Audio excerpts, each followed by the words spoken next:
The headlights cut through the Arizona darkness like twin daggers, illuminating nothing but endless desert and the occasional tumbleweed dancing across Highway 89. It was 2:47 a.m. when the refrigerated truck pulled into Mesquite Hollow, its engine rumbling like a mechanical beast, disturbing the sleeping town of barely 800 souls. But here's the question that'll make your stomach turn. What if your favorite burger contains something far more sinister than beef?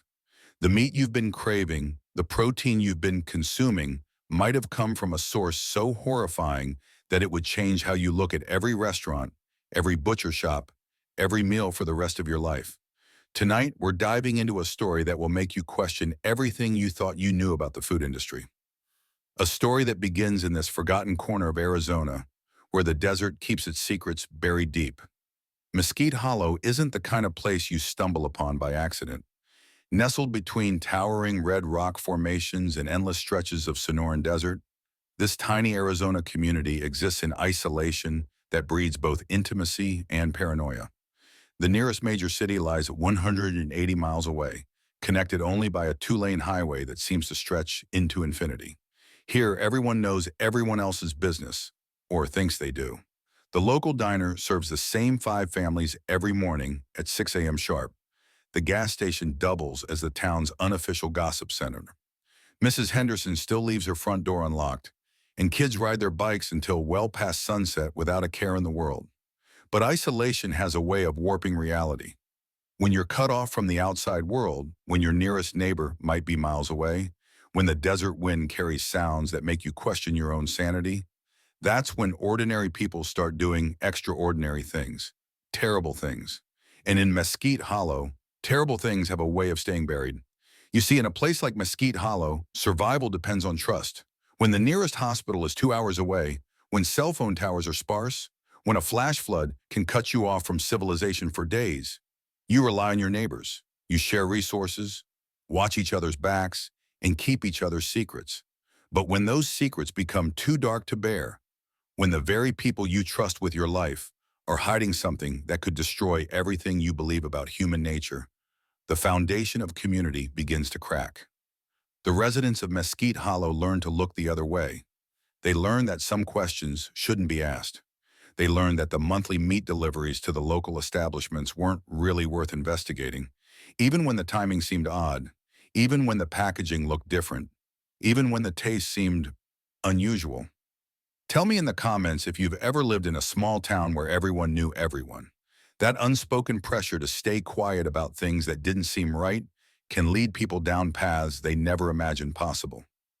Before we go any deeper into this nightmare, I need you to hit that subscribe button right now, because the revelations coming in this series will challenge everything you think you know about food safety, about community trust, about the lengths people will go to protect their way of life. These discoveries will leave you questioning every meal, every restaurant, every person who handles your food. And trust me, you don't want to miss a single detail of what happened in Mesquite Hollow. Because beneath the surface of this quiet desert community, something was festering. Something that would eventually explode into a scandal so shocking, so unthinkable, that it would make national headlines and forever change how America looks at small-town secrets. The refrigerated truck that arrived that night wasn't just delivering meat. It was delivering the final piece of a puzzle that would expose the most horrifying food conspiracy in modern history. Drop your theories in the comments about what was really in those packages. Meet Gideon Blackwood, a name that would eventually become synonymous with culinary excellence in Mesquite Hollow, but also with unspeakable horror. Born in the poverty-stricken outskirts of Phoenix, Gideon's early years were marked by neglect, abuse, and a desperate hunger that went far beyond the physical. His mother worked 3 jobs just to keep their trailer from getting repossessed. His father disappeared when Gideon turned 7, leaving behind nothing but empty beer bottles and the lingering scent of violence. Social services made their rounds, but somehow Gideon always slipped through the cracks. A quiet, observant child who learned early that survival meant adapting, manipulating, becoming whatever people needed him to be. Food became his obsession. Not just eating it, but controlling it, transforming it, understanding its power over people. At 12, he was already experimenting in their tiny kitchenette, turning scraps into something that resembled meals. The kitchen became his sanctuary, the one place where he held absolute authority over life and death, even if it was just the death of vegetables and cheap cuts of meat. But even then, neighbors noticed something unsettling about the boy's intense focus on flesh. By 16, Gideon had talked his way into a kitchen apprenticeship at a mid-tier steakhouse in Scottsdale. The head chef later described him as unnaturally gifted, someone who understood meat in ways that took most cooks decades to develop. He could identify the exact temperature of a steak just by touch, knew instinctively which cuts would break down beautifully under slow heat, and possessed an almost supernatural ability to enhance natural flavors. But it was his people skills that truly set him apart. Gideon could read customers like a menu, understanding exactly what they craved before they even knew it themselves. He moved between restaurants across Arizona and New Mexico, each stop adding to his reputation and his disturbing collection of, let's call them cooking techniques that went far beyond traditional culinary training. By his mid-20s, he'd worked in high-end establishments, roadside diners, and everything in between. Each kitchen taught him something new about preparation, preservation, and most importantly about hiding things in plain sight. The skills he was developing would serve him well in ways no culinary school could have prepared him for. When Gideon rolled into Mesquite Hollow in 2019, he brought with him a dream and a food truck that would change everything. El Fuego de la Noche, the Fire of the Night, started as a modest operation parked outside the town's only gas station. But from the very first bite, locals knew they were experiencing something extraordinary. His carnitas melted like butter. His barbacoa had depths of flavor that made grown men weep. The mysterious house blend of spices created an almost addictive quality that had customers driving from neighboring towns just for a taste. Within 6 months, he'd saved enough to lease the abandoned building that once housed Martinez Family Restaurant. The grand opening drew nearly half the town. Gideon worked the crowd like a maestro, remembering everyone's names, their preferences, their family histories. He wasn't just serving food, he was creating an experience, a sense of belonging that this isolated community had been craving without even realizing it. The restaurant became the beating heart of Mesquite Hollow's social life, and Gideon became its most beloved resident. Everyone wanted to be his friend. Have you ever been completely fooled by someone's charm? Gideon possessed the kind of magnetic personality that made people feel special just by being in his presence. He remembered birthdays, asked about sick relatives, and somehow always knew exactly what to say to make someone's day brighter. Local food blogger Patricia Wells wrote, "Gideon doesn't just cook food, he creates memories. Every meal feels like a celebration of life itself." The town council even declared an unofficial Gideon Appreciation Day after he catered their annual fundraiser for free. But behind those warm, welcoming eyes lurked something else entirely. Late-night delivery drivers reported seeing him in his kitchen at 3 a.m., working with an intensity that bordered on obsession. The walk-in freezer was always locked, accessible only to him. Staff members who asked too many questions about ingredient sourcing rarely lasted long. Most telling were his cooking journals, detailed notes about flavor profiles, customer reactions, and experimental techniques that went far beyond normal culinary documentation. These journals, when eventually discovered, would reveal the true depth of his methodical madness and forever change how investigators understood the mind of a monster hiding behind a chef's apron. Enter Celeste Morrison, a name that would become forever intertwined with one of the most disturbing criminal cases in Arizona history. At 28, she was everything Mesquite Hollow represented: wholesome, educated, and deeply rooted in traditional values. Born and raised in nearby Flagstaff, Celeste had spent 6 years as an elementary school teacher before love changed the trajectory of her entire life. She possessed that rare combination of intelligence and warmth that made children adore her and parents trust her implicitly. Her classroom was always decorated with hand-drawn thank you cards, and she had a waiting list of families hoping their kids would land in her class. But teaching in a small town comes with limitations: budget cuts, administrative politics, and the gnawing feeling that maybe there was something more meaningful waiting for her beyond lesson plans and parent-teacher conferences. When she met Gideon at a Flagstaff farmers market in 2018, selling his experimental fusion tacos, She had no idea she was about to step into a nightmare disguised as a fairy tale.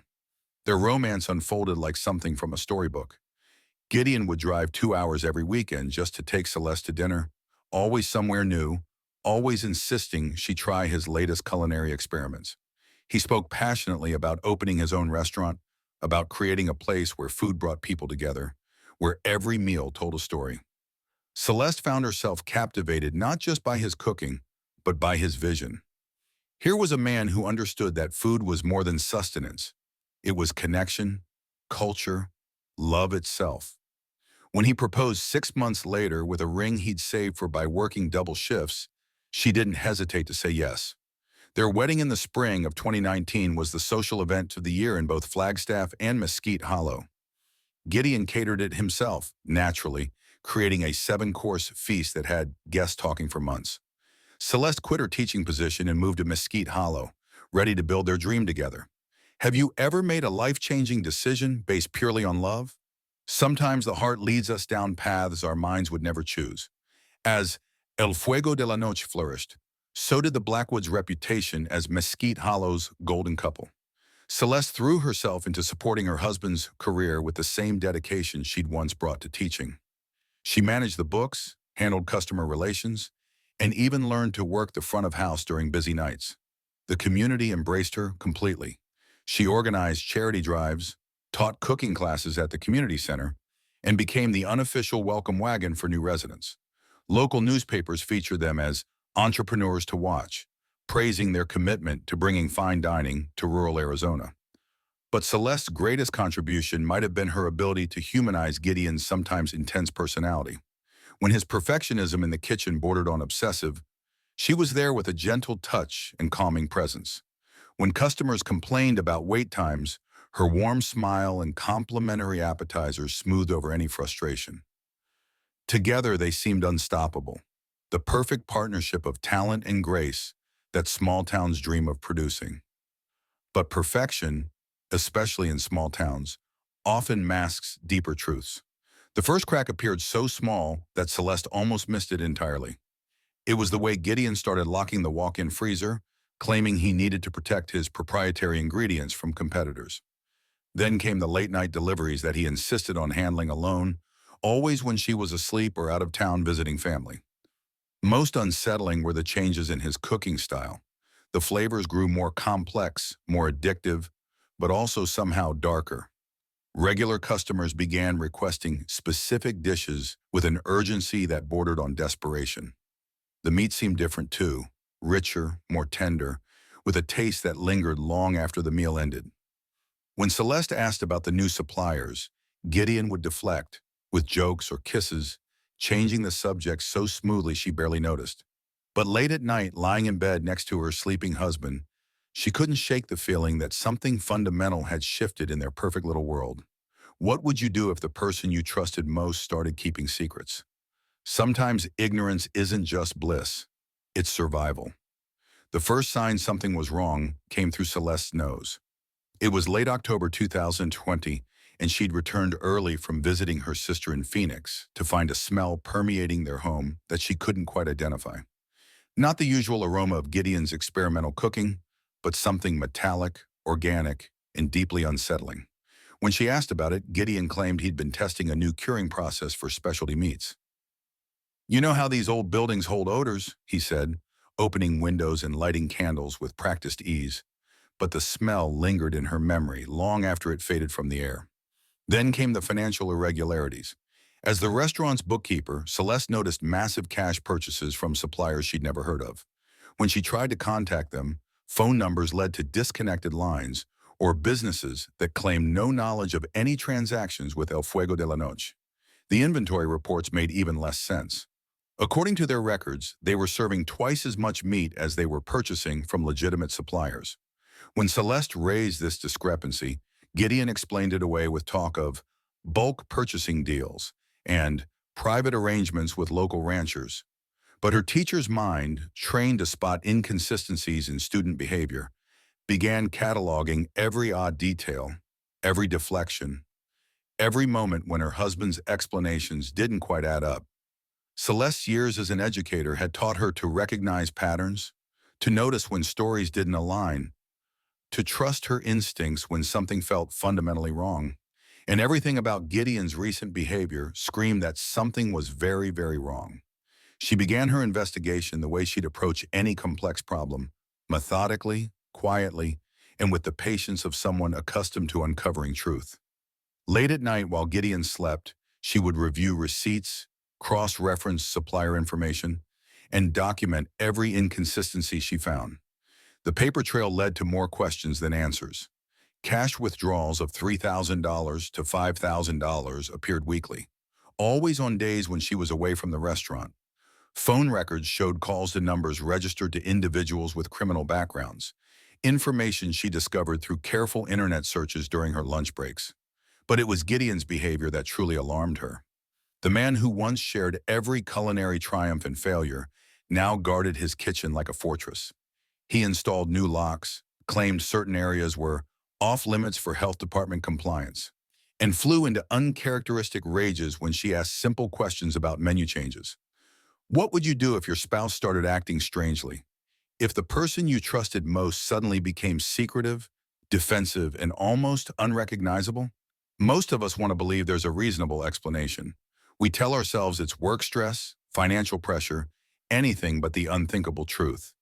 Each new discovery felt like a punch to Celeste's stomach.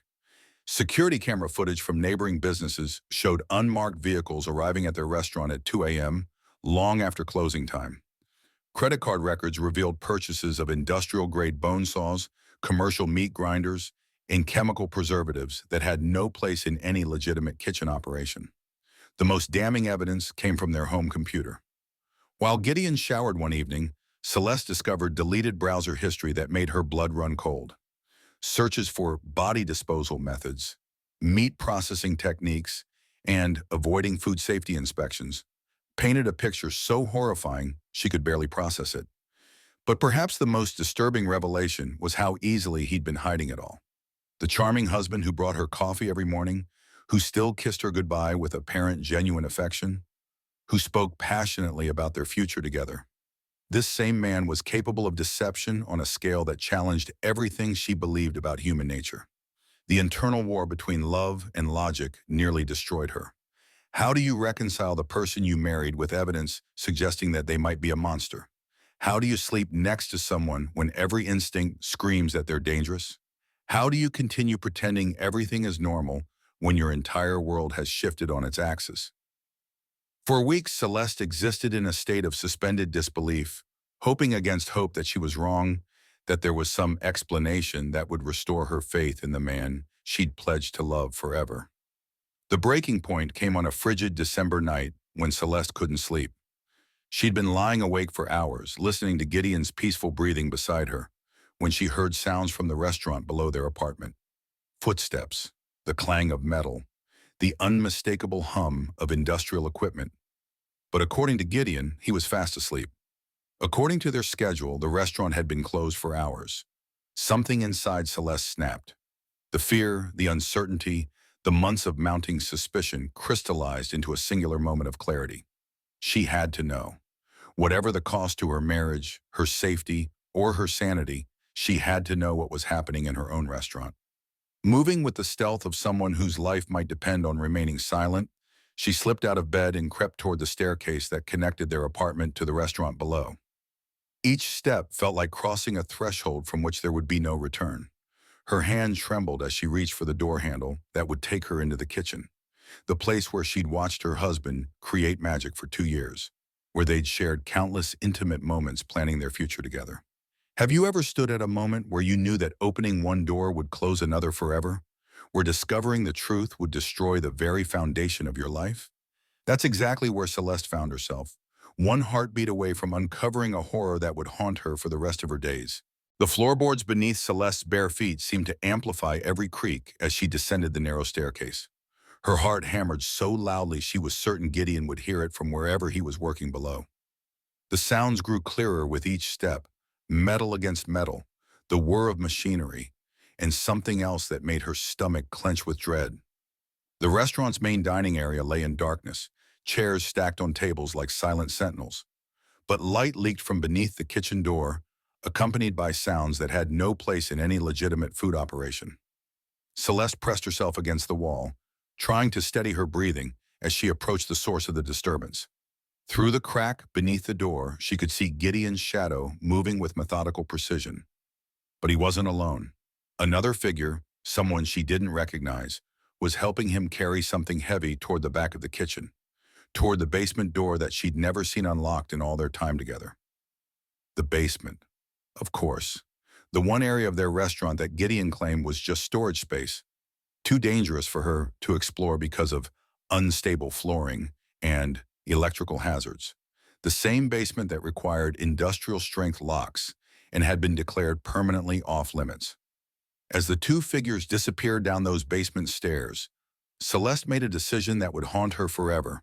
She followed them into the depths of her own restaurant, unprepared for the horror that awaited in the darkness below. What drives someone to pursue truth even when every instinct screams to run away? Sometimes courage and foolishness are separated by the thinnest of lines. The basement had been transformed into something that belonged in nightmares, not beneath a family restaurant. Industrial lighting revealed a space that looked more like a medical facility than storage. Stainless steel tables, commercial-grade refrigeration units, and equipment that made Celeste's teaching salary seem insignificant in comparison. But it was the filing system that made her legs nearly give out. Dozens of manila folders lined the wall, each labeled with names, dates, and what appeared to be detailed records. Her trembling hands pulled one folder at random, revealing photographs, personal information, and notes written in Gideon's familiar handwriting that documented things no human being should ever document. The scale was beyond comprehension. This wasn't the work of a disturbed individual acting on impulse. This was a systematic operation that had been running for years.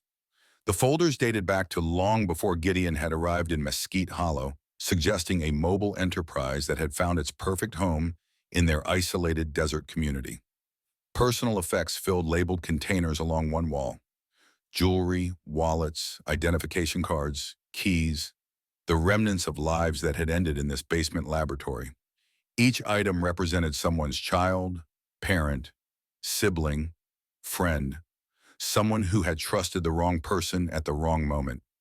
The refrigeration units hummed ominously, and Celeste realized with dawning horror that she didn't want to know what they contained. Some knowledge once gained can never be unknown. Some images, once seen, replay forever behind closed eyelids. Could you stomach discovering this about your partner? About the person who shared your bed, your dreams, your most intimate moments? The human mind isn't designed to process betrayal on this scale.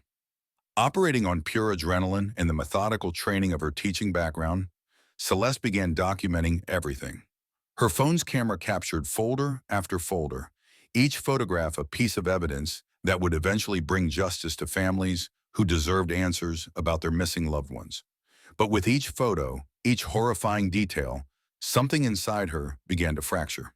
This was the man who had courted her with handmade dinners, the man who had promised to love and protect her, the man whose cooking had brought joy to hundreds of people in their community, people who had no idea they were consuming evidence of the most unthinkable crimes.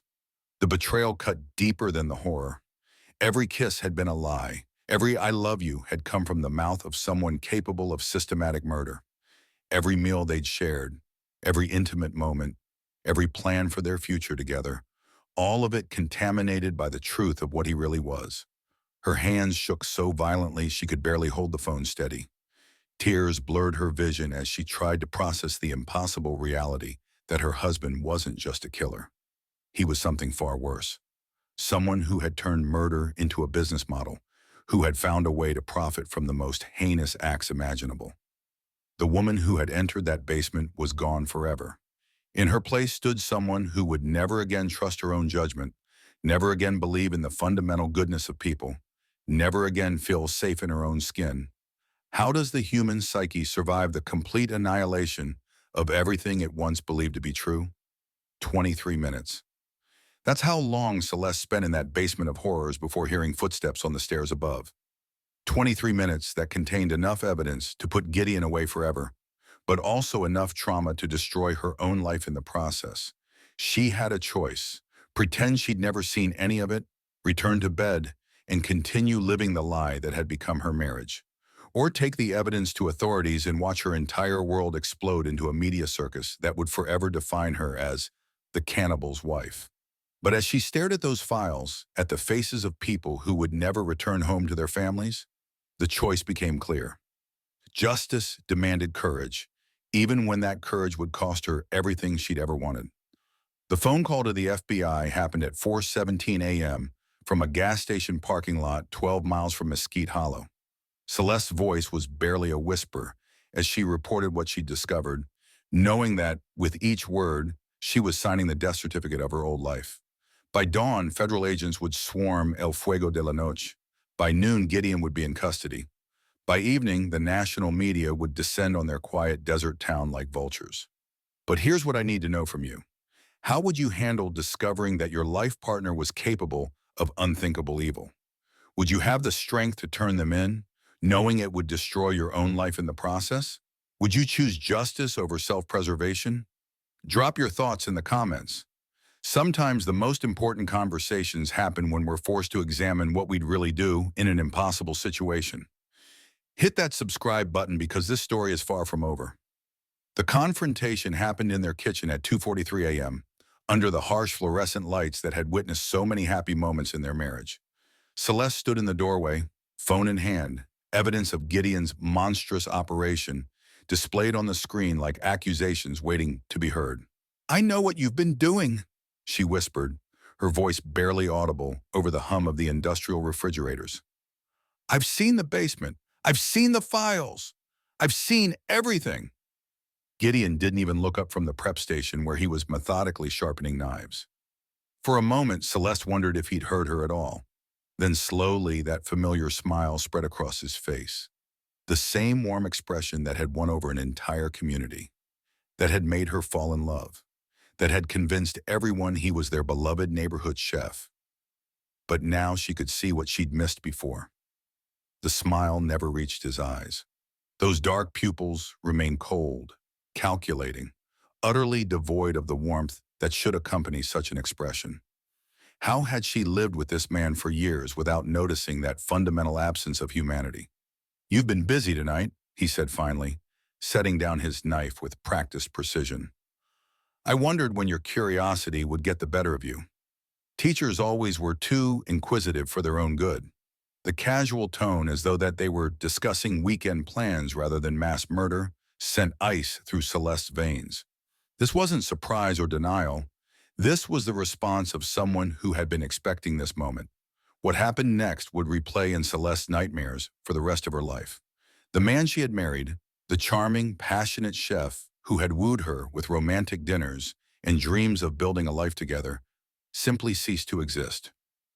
In his place stood something wearing Gideon's face but possessing the emotional range of a predatory animal. "You want to know the truth?" His voice dropped to a monotone that was somehow more terrifying than any rage could have been. "Fine. You've earned that much, I suppose. Yes, I kill people. Yes, I process them. Yes, I serve them to our neighbors, our friends, our loyal customers who rave about my secret ingredients and unique flavor profiles." The clinical detachment with which he spoke about murder was more disturbing than any screaming confession could have been. He discussed his crimes the way other chefs might talk about sourcing organic vegetables or selecting the perfect wine pairing. "Do you know how easy it was?" he continued, leaning against the counter with the casual posture of someone discussing the weather. "How simple it is to make people disappear when you understand their weaknesses, their needs, their desperation. Homeless individuals, runaway teenagers, people whose absence won't be immediately noticed. They practically volunteer themselves." This wasn't the heated confession of a man caught in the act. This was the calm, methodical explanation of someone who had long ago abandoned any pretense of humanity. Someone who viewed other people not as individuals with lives and families and dreams, but as raw materials for his grotesque enterprise. How do you recognize true evil when you see it? Sometimes it doesn't announce itself with dramatic gestures or obvious warning signs. Sometimes it hides behind charm, competence, and the ability to give people exactly what they think they want. The full scope of Gideon's operation was even more extensive than Celeste's worst fears had imagined. This wasn't the work of a disturbed individual acting on twisted impulses. This was a sophisticated business model that had been refined over years of practice. Mesquite Hollow was perfect, he explained with the pride of a successful entrepreneur. Isolated enough that people don't ask too many questions. Close enough to major highways that I could source materials from a wide geographic area. Small enough that everyone trusts their friendly neighborhood chef. He had developed partnerships with human traffickers, individuals who could provide him with victims who wouldn't be missed. He had established supply chains that allowed him to dispose of evidence while simultaneously creating profit. He had even cultivated relationships with corrupt officials who could be counted on to look the other way when certain paperwork went missing. The restaurant wasn't just a front for his crimes. It was the centerpiece of an integrated operation that turned murder into a sustainable income stream. The beloved community gathering place where families celebrated anniversaries and first dates had become the distribution center for the most unthinkable products imaginable. Our customers love the authenticity, he said with genuine satisfaction. They always ask what makes my meat so much more flavorful than anywhere else. If they only knew how right they were about it being different. The pride in his voice when discussing customer satisfaction was perhaps the most disturbing element of all. He had found a way to take satisfaction not just in killing, but in feeding his victims to an unsuspecting community that trusted him completely. The final revelation came when Celeste asked the question that had been burning in her mind since the moment she discovered the truth. How could you do this to me? How could you make me complicit in your crimes? Gideon's laugh was devoid of any human warmth. Complicit? Celeste, you were never complicit. You were cover. The perfect wife who legitimized my presence in this community, who made me seem normal, trustworthy, safe. Do you think anyone would have suspected the friendly chef with the devoted schoolteacher wife? The realization that their entire relationship had been calculated manipulation destroyed the last vestiges of the woman she used to be. Every moment of their marriage had been performance art designed to provide him with the perfect camouflage for his horrific activities. But it was his next words that sealed both their fates. The problem is, now you know too much, and I've worked too hard building this operation to let anyone destroy it. Not even you. The knife in his hand wasn't just a tool anymore. It was a threat, a promise, a final demonstration of exactly how little their marriage had ever meant to him. In that moment, Celeste understood that she wasn't just confronting her husband's crimes. She was fighting for her own survival against someone who viewed her as nothing more than a loose end to be tied up. Have you ever been face to face with someone who viewed your life as completely expendable? Someone who could discuss your murder with the same casual tone they'd use to plan dinner? Share this story as a warning to others. Because evil doesn't always announce itself. Sometimes it proposes marriage first. The end came not with the dramatic confrontation Celeste had prepared for, but with the same calculated deception that had defined their entire relationship. Gideon's demeanor shifted like a mask being replaced. The cold predator vanished, and her beloved husband returned with tears in his eyes and trembling hands. "You're right," he whispered, setting down the knife and reaching for her with what appeared to be genuine remorse. "I'm sick, Celeste. I need help. I've been fighting these urges for so long, and I thought I could control them, but I can't. Please help me turn myself in. Help me do the right thing." The performance was masterful. For a moment, Celeste found herself wavering, wanting desperately to believe that some fragment of the man she'd married still existed beneath the monster. This was the Gideon who had proposed to her, who had held her during thunderstorms, who had promised they'd grow old together. "There's something I need to show you first," he said, his voice breaking with apparent shame. "Something that will help the authorities understand the full scope of what I've done. It's in the annex behind the main kitchen. The room I told you was just storage." Every instinct screamed at Celeste to run, to refuse, to maintain the distance between them. But the teacher in her, the part that had always believed people could change, that redemption was possible, made her hesitate. And in that moment of hesitation, Gideon's hand found hers with the gentleness she remembered from their early courtship. "I know I don't deserve your help," he continued, "but those families deserve closure, and I can't face this alone. What price are you willing to pay for truth? Sometimes the cost of seeking answers is higher than we ever imagined possible. The annex was a testament to methodical evil, a space designed with the same attention to detail Gideon brought to his restaurant operations. Soundproofed walls, specialized equipment, and an efficiency that spoke to years of refinement. This wasn't where his crimes began. This was where they had been perfected.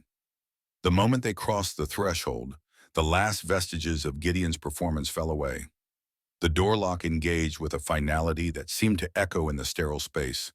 Celeste realized with dawning horror that she hadn't come here as his ally in seeking redemption. She had been lured here as his final victim.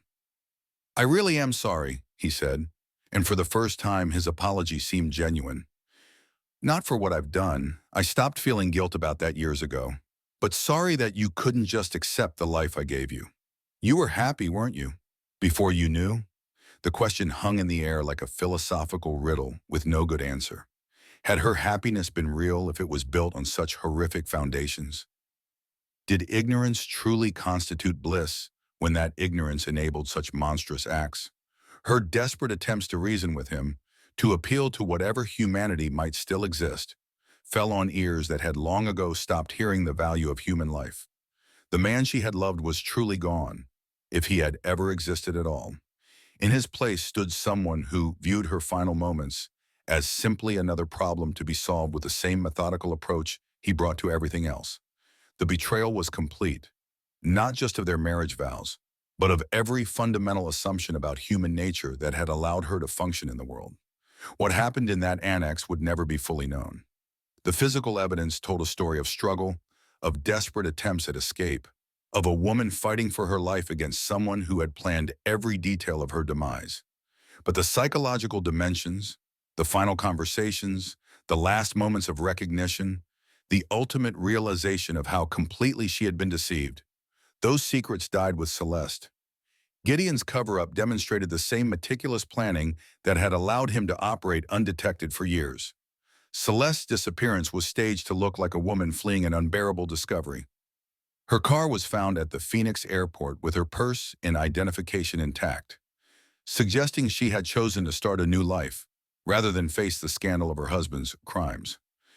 The story he crafted was perfect in its simplicity: a devoted wife, shattered by the revelation of her husband's true nature, who couldn't bear to remain in a community where she would forever be known as the monster's partner.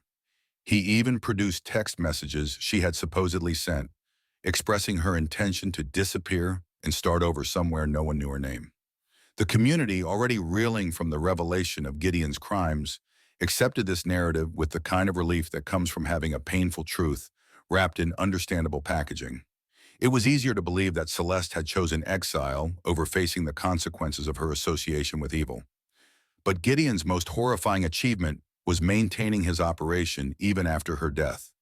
The evidence of his crimes was so overwhelming that investigators never thought to look for one more victim. Celeste became the perfect crime within a larger horror. Invisible because the visible atrocities were already beyond comprehension. The most terrifying aspect of Celeste's fate wasn't just that she became another victim of Gideon's systematic evil. It was how seamlessly her disappearance was integrated into his ongoing operations. The woman who had tried to expose his crimes became part of the very business she had died attempting to stop. In the days following her disappearance, regular customers commented on new menu items that seemed to have an even more complex flavor profile than usual. The Celeste Special, a dish Gideon claimed he had created in honor of his missing wife, became one of the restaurant's most requested items. The psychological horror of this final violation cannot be overstated. The same community members who had embraced Celeste as a friend, who had attended her wedding and celebrated her contributions to their town, unknowingly participated in the desecration of her memory. Every compliment about the unique flavors, every request for the recipe, every satisfied smile from a customer became part of Gideon's ultimate revenge against the woman who had threatened his empire. Federal investigators would later piece together much of this timeline, but by then the damage was irreversible. The evidence of Celeste's fate had been literally consumed by the very people she had tried to protect. This raises the most disturbing question of all.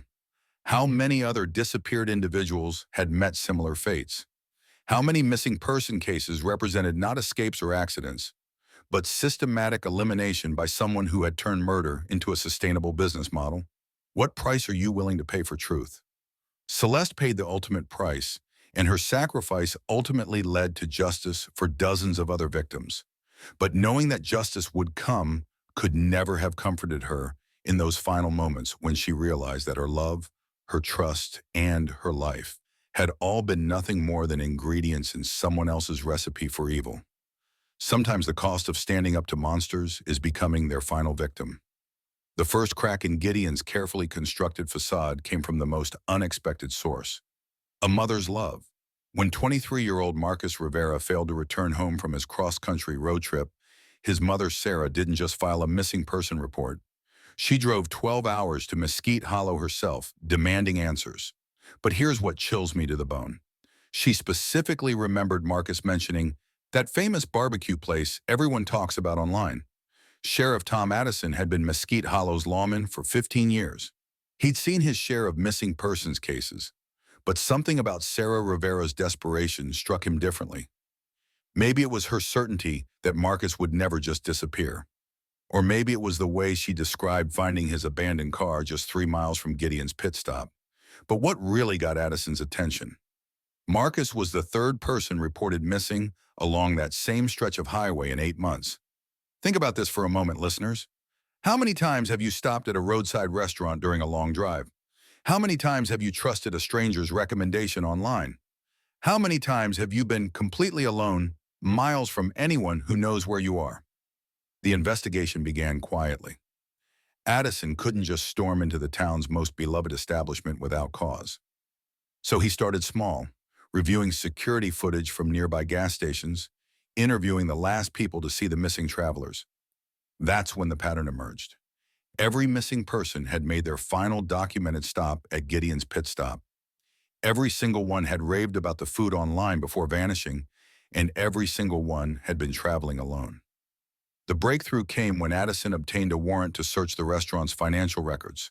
What he found defied explanation: massive cash deposits that didn't match the customer traffic, supply orders for industrial-grade meat processing equipment, and here's where it gets truly disturbing: invoices for lime, the kind used to accelerate decomposition. But the physical evidence? That's what sealed Gideon's fate.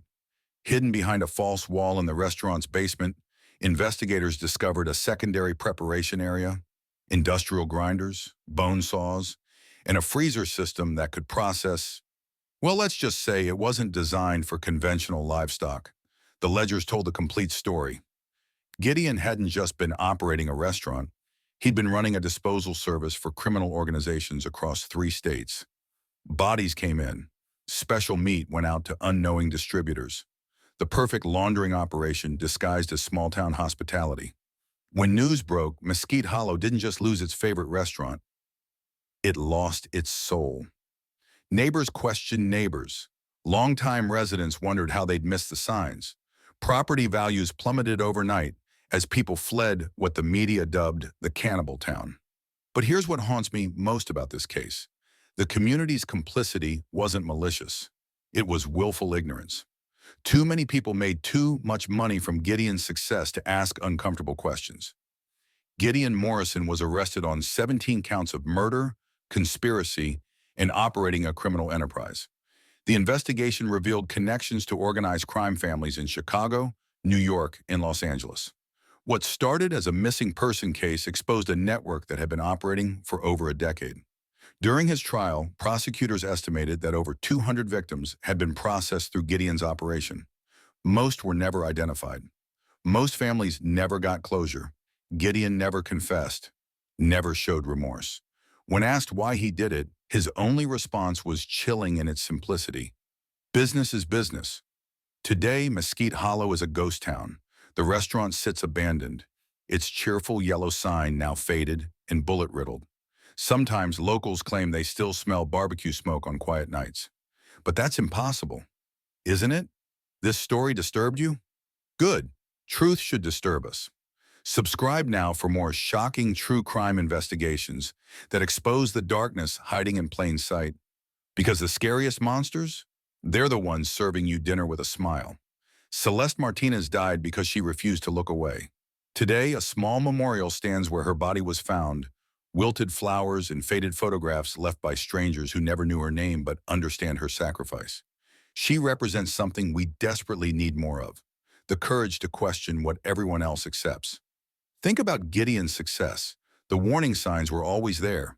The secrecy, the aggressive defensiveness, the too perfect reputation that discouraged scrutiny. Evil doesn't announce itself with horns and pitchforks. It smiles. It serves your favorite meal. It becomes indispensable to your community. The abandoned pit stop still stands, windows boarded, paint peeling like diseased skin. Local teens dare each other to approach it after dark, but nobody stays long. Some say it's haunted. Others claim the desert wind carries whispers through the broken doors. But the real haunting, it's knowing how easily we ignore inconvenient truths. Celeste Martinez saved lives by refusing to stay silent. Her story reminds us that moral courage often costs everything, but without it, monsters like Gideon Morrison feast unchallenged. In small towns, some stories echo forever, and some secrets, they're still buried, waiting for the next person brave enough to dig.